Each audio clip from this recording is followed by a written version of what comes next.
Hello everybody, welcome to the Tropical Homestead podcast, not of the week. This week we are looking at the Clove Hitch. Clove Hitch is used in order to tightly fasten to typically a round object like a post or a rail, and it's when you don't want the not to have any slip like you would with something like a bowline or similar. Typically, you might use this, say, on a boat or on the rails of your ute when you're tying something down before you do a truckie's hitch. It's not necessarily always the best knot. There are some limitations on it, but it is quick and easy sort of thing. So we'll go through it now.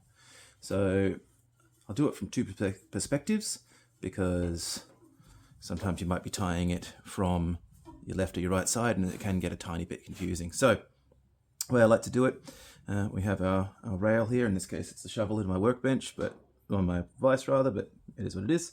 So we go over our rail, and then we're going to throw it over again. We're going to cross over, and we're going to come around, and we are going to go underneath the initial loop that we created, and we're going to go tight.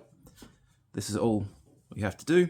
You can see that it is working because we have our loops and one is crossed over. So this here, it can have a tendency sometimes to, over time, work itself loose. So sometimes for a bit of additional security, you can do what's known as a clove hitch and a half, which is also a half hitch on top of that sort of thing.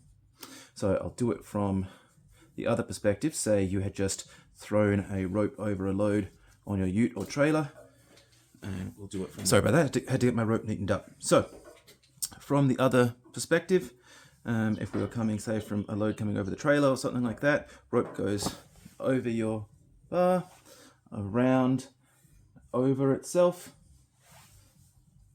back around again, and now underneath your initial piece. And there's your clove hitch, two parallels, one crossed over.